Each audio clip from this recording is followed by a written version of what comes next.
definición de bronquiolitis es una de las afectaciones más comunes de la infancia. Representa una carga clínica y económica importante, es la infección viral del tracto respiratorio inferior más frecuente en los menores de 1 año. Hay dos definiciones diferentes, hay una en Estados Unidos y una en el Reino Unido. En Estados Unidos se dice que es el primer episodio de sibilancias en lactantes menores de 24 meses y en el Reino Unido que es la presencia de crepitantes inspiratorios en lactantes menores de 12 meses. Sobre la bronquiolitis hay diferentes puntos de vista y referencias, entonces hay discusiones sobre la gravedad de la enfermedad, la presencia de sibilancias y crepitantes, la respuesta o no a los broncodilatadores inhalados, la progresión de estas bronquiolitis que se vuelven sibilancias recurrentes a asma y el predominio de virus y pues los fenotipos inmunes. Entonces, como epidemiología, entonces el virus sincitial respiratorio es la causa viral más frecuente. La bronquiolitis causa alrededor de 199.000 muertes por año en el mundo. En Estados Unidos, la bronquiolitis es el motivo más común del ingreso antes de los 12 meses de vida. La incidencia máxima se encuentra entre los 3 y 6 meses de edad. Es una infección estacional. Comienza a fines de octubre en el hemisferio norte y en el hemisferio sur inicia en marzo. Se han detectado factores asociados como el frío, la afectación, pues ya que afecta la función ciliar, adicional a eso la altitud y pues, la contaminación del aire. En Colombia en el 2012 se presentó una tasa de mortalidad por infección respiratoria aguda grave del 16.1 por cada 100.000 menores de 5 años.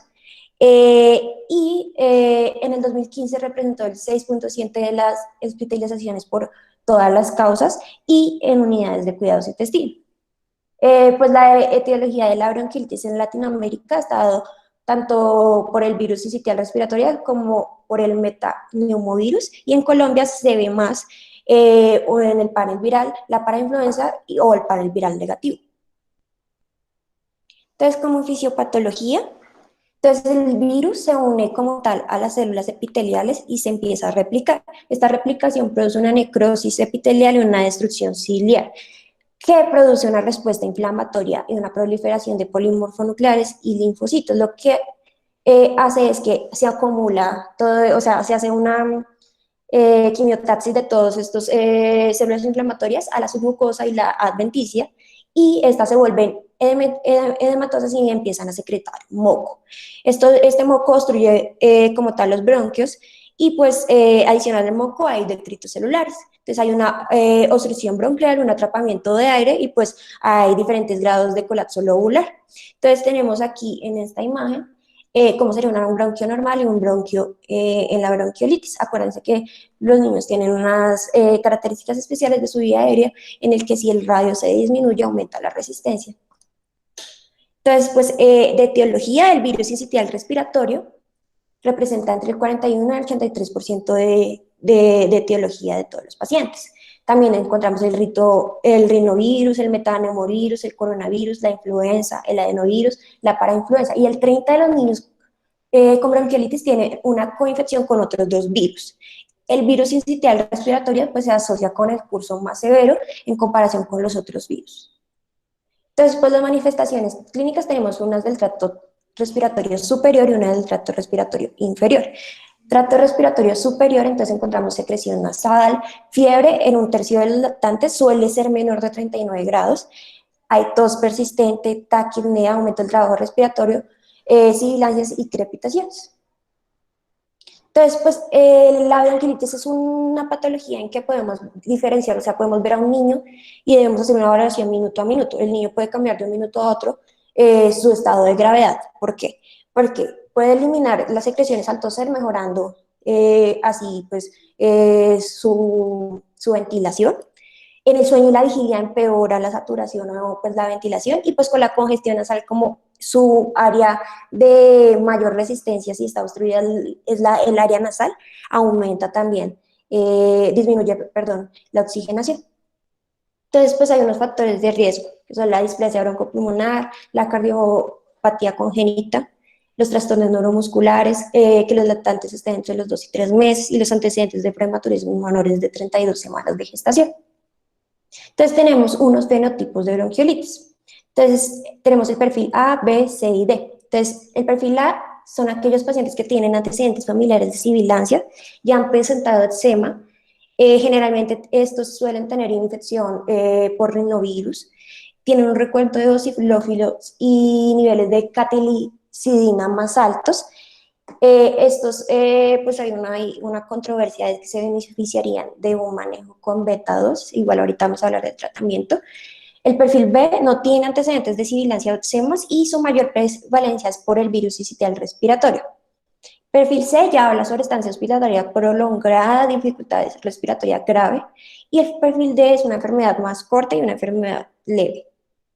Otra forma de clasificar los fenotipos de la bronquiolitis es por el tiempo. Entonces tenemos un recién nacido sano que solo hace picos, o sea, que solo hace bronquiolitis en meses de pico, y generalmente es por virus sincitial respiratorio. Entonces este paciente no tiene historia familiar de asma, la madre generalmente pudo haber fumado en el embarazo, tiene un conteo de eosinófilos menor en sangre y tiene pues una mayor puntuación de gravedad clínica. Por otro lado, tenemos los lactantes de una posible predisposición genética a la atopia y pues que se hospitalizan durante meses en los que no hay pico. Entonces, aquí tenemos antecedentes familiares de asma, eczema, que tienen niveles altos de CD4 y L4. Tienen niveles menores de CD8 y pues tienen una polarización mayor por T-helper 2. Y pues el fenotipo según el virus sincitial respiratorio, entonces tenemos un genotipo NA1, que son pacientes más pequeños con curso severo, genotipo BA, que son pacientes con síntomas leves, un mayor conteo de eosinófilos y que tienen antecedentes de asma, y el genotipo ON1, que es un curso clínico leve a moderado y pues con más factores de riesgo de edad. Después aquí tenemos como una imagen que nos muestra las diferentes clasificaciones de los fenotipos de bronquiolitis. El diagnóstico, bueno, la bronquiolitis es un diagnóstico completamente clínico basado en una historia clínica y el examen físico. Y no se recomienda las pruebas de imágenes o de laboratorios de rutina. La pulsoximetría se puede utilizar. Se utiliza para el inicio de la oxigenoterapia, pero esta se ha visto que puede continuar o puede prolongar la duración de la estancia hospitalaria, depende de cómo el médico tratante vea la pulsoximetría. Adicional a esto, pues tiene umbrales arbitrarios y entonces esto puede generar unos ingresos innecesarios. Puede ser que el niño no esté haciendo curva o que no se le tome la pulsoximetría adecuadamente y con ese, o que no tenga la nariz tapada o congestionada, y en ese momento no satura bien, se le hace un lavado y mejora la pulsoximetría. Entonces esto, pues los estudios han visto que hace que haya mayores ingresos hospitalarios. En cuanto a la radiografía de tórax, no se recomienda comúnmente. Solo se recomendaría hacer las indicaciones de hacerlas son en sospecha de aspiración de cuerpo extraño, un niño gravemente enfermo, insuficiencia respiratoria inminente y que no tiene un curso típico de la enfermedad. En una radiografía de tórax generalmente son normales, puede haber engrosamiento peribronquial, una hiperinsuflación. En algunos casos, al haber el tapón de moco, hay un aumento pues, del aire y puede producir una atelectasia. Hay unos hallazgos indeterminados y esos hallazgos indeterminados han mostrado que hacen que inicien antibióticos innecesarios. Y pues obviamente solo está indicada en las indicaciones que les acabé de decir. En cuanto al panel viral, no ayuda en el manejo, no ayuda a predecir los resultados. Hay estudios que sugieren que entre mayor carga de virus sincitial respiratorio hay una mayor duración de la estancia, mayor uso de soporte respiratorio y una necesidad de cuidados intensivos. Todos los virus de la bronquiolitis son de contagio por aerosoles o contagio directo con fomites, entonces pues el control de estas infecciones no depende de la identificación del virus, sino de precauciones como higiene de manos, separar a los bebés en habitaciones compartidas por más de 1 metro. En cuanto a hemograma, gases arteriales y hemocultivos, no se recomiendan de rutila, no se deben realizar gases en bebés a menos que estén en la UCI. La leucocitosis puede ser, puede tener leucocitosis, pero si tiene predominio neutrofílico, podríamos pensar en una infección bacteriana. Y puede haber un poquito de leucocitosis en el virus sincitial respiratorio. Eso no quiere decir que el niño requiera de antibiótico. Solo es necesario hacer hemocultivos en menores de 2 meses. Y pues en pacientes que estén en UCI o que le sospechen otra causa que no sea bronquiolitis. Tenemos una clasificación de gravedad, entonces tenemos dos. El RDAI, que tienen en la parte de arriba, clasificar como tal la dificultad respiratoria, y el score modificado de tal. Entonces, en el RDAI, menor de 8 es leve a moderada, mayor de 9 es grave. Y en el tal, dificultad leve es menor a 5, moderada de 6 a 8 y grave mayor a 9. Cuanto al tratamiento, hablamos de que los pilares principales son la hidratación, la oxigenoterapia y la higiene nasal. Entonces, acuérdense que la hidratación hay una disminución de la lactancia materna por obstrucción nasal. Acuérdense que los niños, los lactantes son respiradores nasales. Entonces, al haber una restricción, ellos tienen dificultad al tomar el pecho, por lo cual dejan de tomar y disminuyen la ingesta de pecho. Entonces, aumentan las pérdidas sensibles adicionales a eso por la dificultad respiratoria y puede haber un síndrome de secreción inadecuada de hormona antidiurética por el síndrome de dificultad respiratoria. En cuanto a la oxigenoterapia, solo si hay desaturación se debería indicar, no se debe llegar a una saturación mayor a 90 y hablan de una hipoxemia permisiva. Entonces, tener a un niño entre 88 y 90 es adecuado y no está mal que el niño sature, o sea, menos de 90. La higiene nasal, pues obviamente ya les había contado que son respiradores nasales, aumentan la resistencia y pues propagan, o sea, dan pie a la dificultad de la alimentación y pues la deshidratación. Cuanto al broncodilatador, el papel en los ensayos clínicos no ha mostrado un beneficio consistente. ¿Qué quiere decir eso? Que hay diferentes estudios y todos son diferentes en cuanto al resultado. Hay unos que dicen que sí y que no. Ahorita les voy a mostrar un gráfico. Las micronebulizaciones con solución hipertónica reducen el edema de las vías respiratorias, disminuyen la obstrucción por secreciones, mejoran el aclaramiento mucociliar, rehidratan el líquido de las superficies respiratorias, pero igual que los broncodilatadores tienen estudios contradictorios. Entonces, pues, no es claro si reducen bien la duración hospitalaria o mejoran solamente transitoriamente la puntuación de gravedad clínica. Los corticoides no han demostrado ningún beneficio y solo se utilizarían en caso de un fenotipo que indique que tiene antecedentes personales de atopia. Entonces aquí tenemos como tal el metaanálisis que habla sobre broncodilatadores versus placebo en bronquiolitis. Entonces, como vemos que que la gráfica tiene diferentes resultados y es heterogénea. Entonces aquí vemos como el test de heterogeneidad no nos da para considerarlo significativo. Igual pasa aquí con las micronebulizaciones con hipertónica, no tiene la suficiente evidencia y los estudios son heterogéneos en cuanto a sus resultados.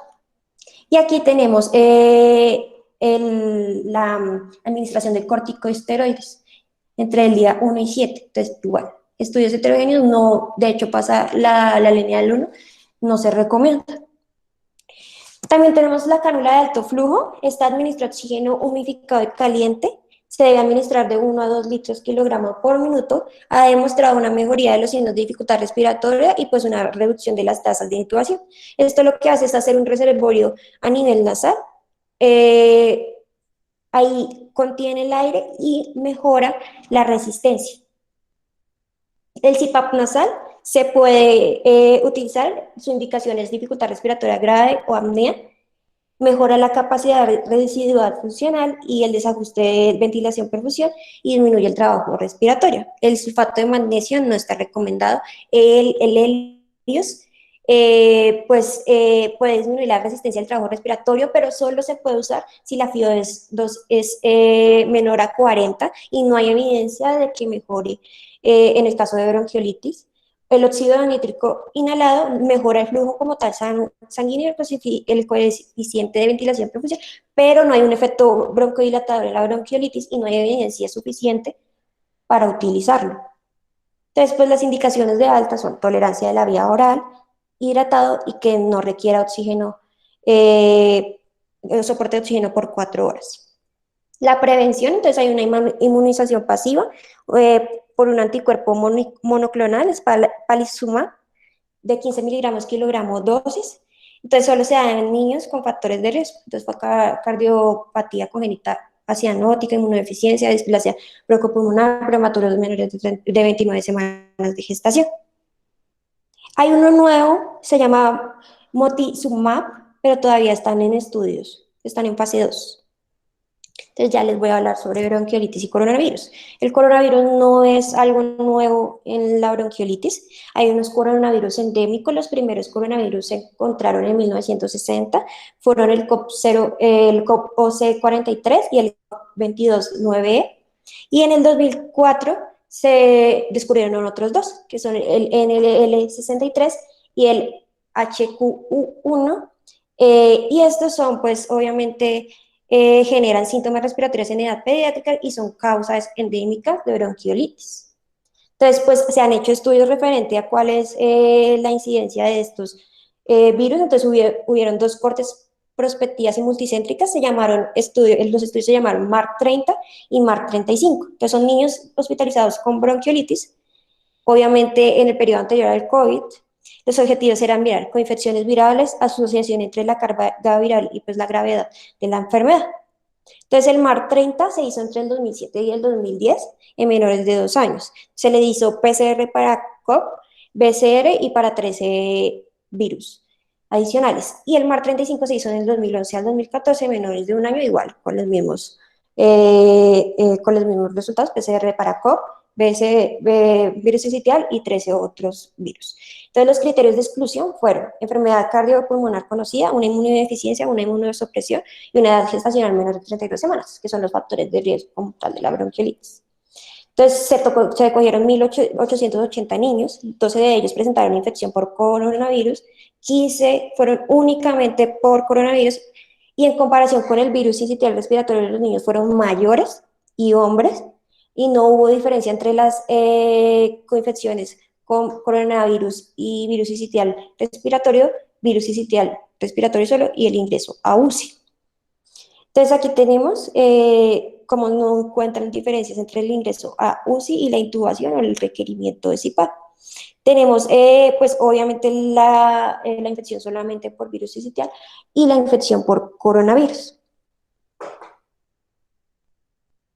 Una mayor carga genómica del coronavirus que sí se asoció con el uso de cuidados intensivos. Entonces, pues tú...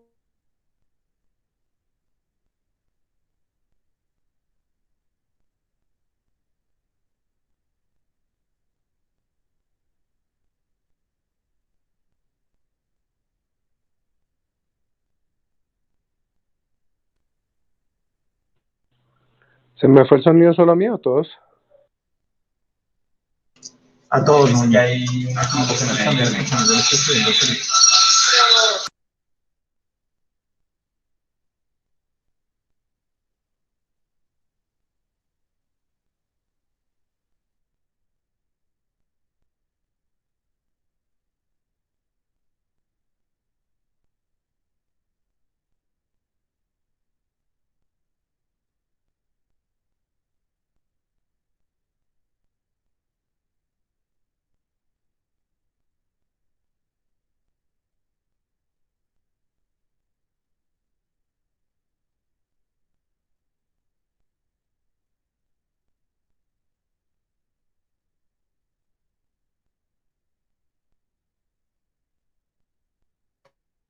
¿Ya me oyen?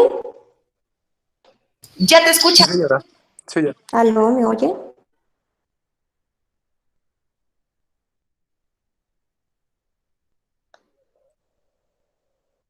¿Me oyen? Ok. ¿Dónde quedaron? ¿Ya habíamos dicho esto? Sería que no vemos tu pantalla.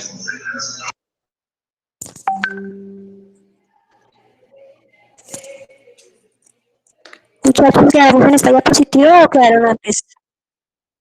¿Sí la vieron? No vemos presentación.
Aló, muchachos, ¿me ven las pantallas ahora sí? Sí, ahora sí sale. Ah, ok. ¿Quedaron en esta o quedaron en la anterior? En esa. En esta. Entonces ya habíamos dicho que entre mayor carga viral genómica hay un aumento del uso de unidades de cuidados intensivos. Entonces, las conclusiones sobre esto es que el 85% de las bronquiolitis endémicas tienen un virus coinfectante. El virus, la identificación del virus sincitial respiratorio no excluye la posibilidad de tener una infección endémica por coronavirus. Se carece de datos virológicos para hablar sobre los niños hospitalizados como tal de COVID-19, ya que hay hasta ahora pues la prueba de SARS-CoV-2 no es tan rápida y pues no está ampliamente disponible y hay varios falsos negativos. Entonces, una carga viral de COP más alta, pues obviamente se asocia con una gravedad mayor de la enfermedad y pues se han considerado que pueden haber antivirales que puedan beneficiar en la bronquiolitis endémica por coronavirus y por lo tanto extrapolándolo a la bronquiolitis por COP19. Entonces, la pregunta es si el antígeno de SARS-CoV-2 no serviría como tal para identificar los niños realmente que tienen bronquiolitis. Hay otro estudio, se utilizó la detección de ARN y se encontró que podría ser un falso negativo en etapa temprana. La mayoría de pacientes pediátricos pues no eran graves, las RX simples no se identificaron lesiones pulmonares en todas y hubo un requerimiento de un TAC para hallazgo de un virus meridado, signo de halo y engrosamiento del tabique interlobular en pacientes con coronavirus. Lo que nos deja este estudio que se hizo en Wuhan es que el 40% tenían infecciones respiratorias con otros patógenos, con micoplasma, influenza A y B, virus respiratorio y citomegalovirus. Este estudio es del Hospital Infantil de Discrow en Texas. Es un estudio de casos y controles. Son bebés de 12 meses o menos que ingresaron a la UCIP y bebés de 12 meses o menos hospitalizados en piso. A los dos se le hicieron nasofaringeo, un filler respiratorio. Se hizo este estudio entre enero del 2015 y diciembre del 2017. Lo que se buscaba, el resultado primario era la gravedad de la bronquiolitis y el secundario el ingreso después, la intubación después del ingreso hospitalario. Entonces, el viral positivo en UCI dio en un 97.8%, en pisos 74.1%. La ecoinfección por otros virus, entonces solo un virus se dio en un 74.8% de los pacientes y múltiples virus en un 23%. En UCI y en piso, por solo un virus 63.7% y por múltiples virus 10.4%. El virus sincitial respiratorio, el rinovirus y el coronavirus fueron las tres principales causas de bronquiolitis aguda. Entonces tenemos la gráfica de cómo en el año 2015, 2016 y 2017 fueron estos las tres causas principales de bronquiolitis. Entonces, pues la conclusión, pues lo que quería decirles con este estudio es que el coronavirus siempre ha estado como agente causal de la bronquiolitis y no es el agente causal. La bronquiolitis con coinfección viral, pues obviamente se asoció con mayores posibilidades de ingreso a UCI y la coinfección viral no se asoció con aumento de la intubación.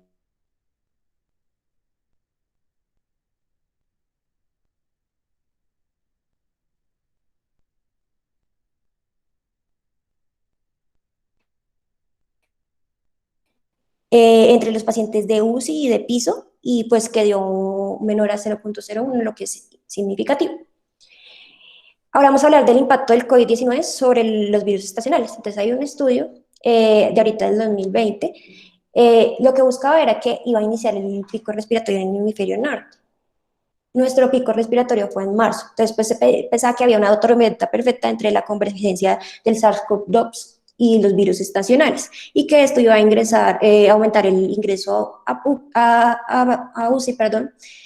Entonces lo que hicieron fue mirar cómo se había comportado el pico en el hemisferio sur. Entonces, ¿qué hicieron? Entonces hay una asociación que se llama La Red, hay 40 UCIs pediátricas de 8 países de América Latina.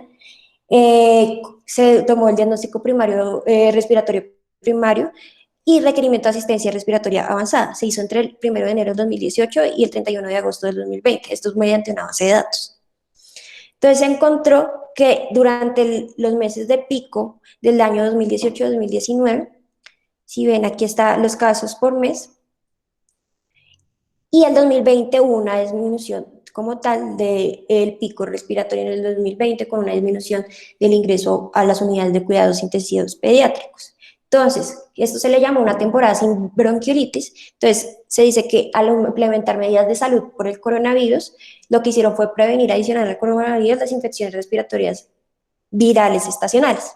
Entonces, aquí tenemos todas las infecciones en todos los países, acá, todos los países, bronquiolitis, neumonía, virus sincitial, influenza, y pues los grupos de edad, todas tuvieron un porcentaje de reducción de mayor del 80%. En Colombia hubo un porcentaje de reducción del ingreso a UCI del 67%, y en cuanto a bronquiolitis, hubo un porcentaje del 83% del ingreso a UCI en el 2020, comparado con los años previos. Bueno, entonces voy a hablar sobre la gravedad, sobre estudios de gravedad de la infección por SARS-CoV-2 en pediatría. Entonces se hizo un estudio retrospectivo, se hicieron características epidemiológicas de 2.143 pacientes pediátricos con COVID-19. Este estudio se hizo en China mediante el CDC entre el 16 de enero al 8 de febrero del 2020. Entonces se consideraron alto riesgo, contacto con personas con COVID-19 y vivir en área endémica. Y bajo riesgo, se debía, son aquellos que no tienen estos criterios de alto riesgo, pero que se debe descartar una influenza u otra infección respiratoria. Entonces, sospechosos, 2 de las siguientes afecciones: fiebres, síntomas respiratorios, digestivos o fatiga, pruebas de laboratorio con leucocitosis normal o disminuidos, linfocitosis o PCR elevada, radiografía de tórax anormal, y confirmados PCR para SARS-CoV-2 positiva, secuenciación genética de muestras de sangre o de tracto respiratorio de SARS-CoV-2 positivas. Entonces, pues se clasificaron la gravedad de infección asintomática: leve, moderada, grave o crítica. Infección asintomática es una prueba positiva sin sintomatología ni hallazgos en la radiografía de tórax. Leve, infección aguda pues de vías superiores, fiebre, fatiga, mialgias, tos, dolor de garganta, secreción nasal, estornudos. Podrían tener síntomas gastrointestinales sin fiebre y pues no tenían hallazgos auscultatorios. Moderado, tenían neumonía o sibilancias con o sin hipoxemia, no signos ni síntomas clínicos, pero TAC con evidencia de lesiones pulmonares, era el otro criterio.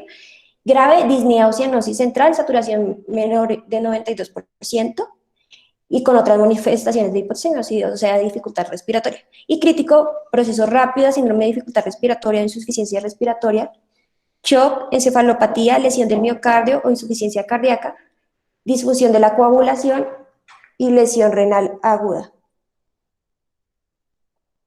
Entonces tenemos que el 91% de los niños fueron asintomáticos en un 4.4%, leves del 50.9% y moderados del 38.8%.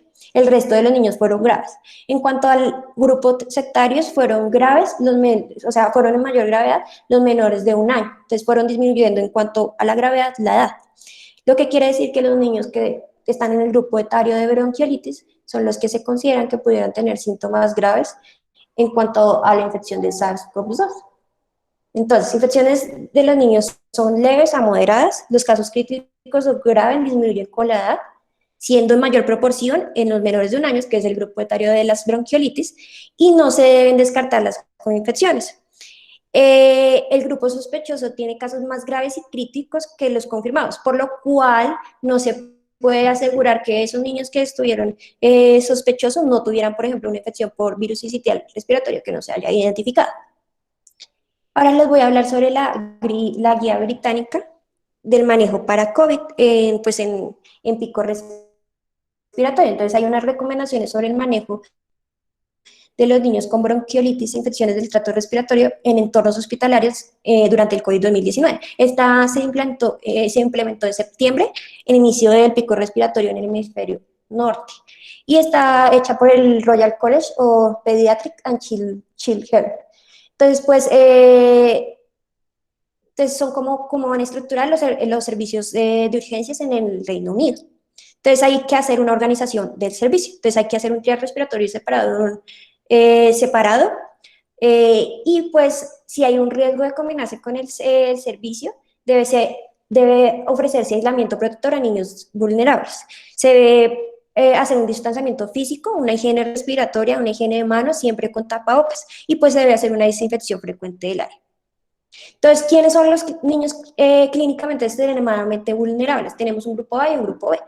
El grupo A son inmunodeficiencias primarias, manejo con inmunomoduladores y oncológicos. Y el grupo B son cardiopatías congénitas corregidas, corticoterapia, talasemias, VIH, prematuros o neuropatías. Si en caso de que no tengamos un triage separado de respiratorios y no respiratorios, se deben aislar a estos niños que son vulnerables.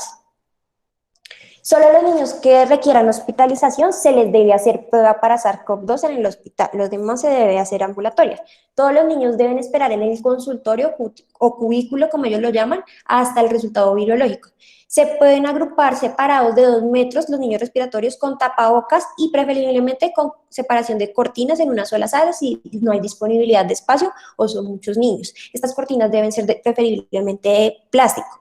Siempre considerar que un negativo puede compartir, siempre revisando los factores de riesgo. Si hay factores de riesgo, acuérdense que la primera prueba puede salir negativa, entonces se debe considerar una segunda prueba.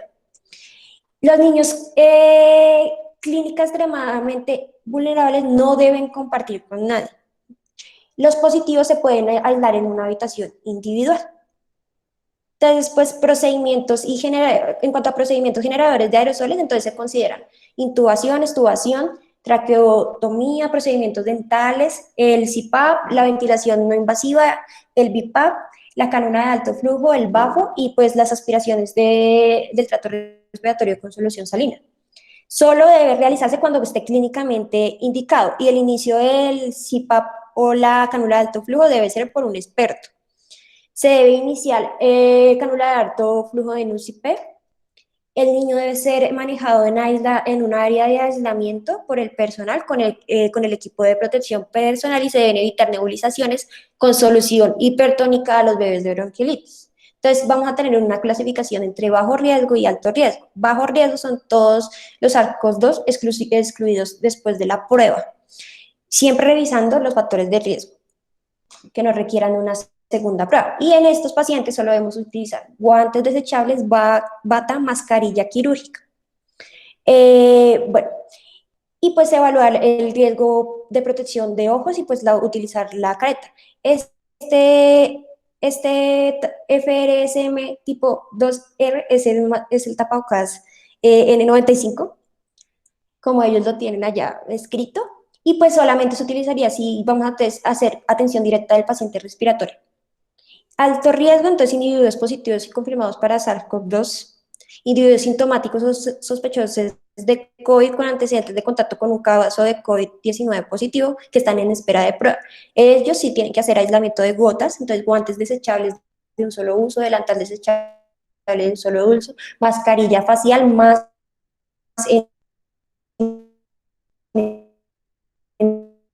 N95. En N95 se puede usar una campana, ellos dicen que usar una campana, protección ocular, facial y guantes desechables y bata desechable de un solo uso. Entonces, hablan de las indicaciones de cánula de alto flujo. Entonces, indicaciones es alto requerimiento de oxígeno, signos de dificultad respiratoria, después de la extubación si lo requiere. Contraindicaciones, pues la obstrucción nasal o las anormalidades craneofaciales, traumatismo o cirugía de nasofaringe, una apnea recurrente, que el niño esté en estado de paro o periparo y pues en un neumotórax no drenado. Y pues se puede poner con precaución en neumotórax drenado y obstrucción de la vía aérea superior. Entonces, ¿cómo se haría para iniciar la cánula de alto flujo? Entonces, inicialmente se tendría que escoger una interfaz adecuada para el niño. Siempre debe estar un médico competente para monitorizar el paciente durante el periodo de 5 minutos después del inicio de la cánula de alto flujo. Se debe valorar cuál FIO2 se requiere para mantener una saturación mayor a 92. Se debe escalar o destetar para evitar el deterioro rápido o la continuación innecesaria. Entonces, generalmente se administra en menores de 12 kilos, que generalmente son los pacientes que vamos a tener con bronquiolitis, a 2 litros minuto kilogramo. Y pues ya subiendo los kilos, estas son las dosis. Cuando una respuesta es sostenida, se debe iniciar un destete de la FiO2 a 0,30 o a 0,40. Entonces, de 30% o 40%. Después se hace una reducción al flujo a la mitad. Si después de que ya se hace esas dos reducciones, y se deja en observación por 4 horas y lo tolera, se le puede pasar una cálvula convencional. Se debería igual, si continúa con la dificultad respiratoria en esa evaluación y tiene una FiO2 mayor al 40, al 60,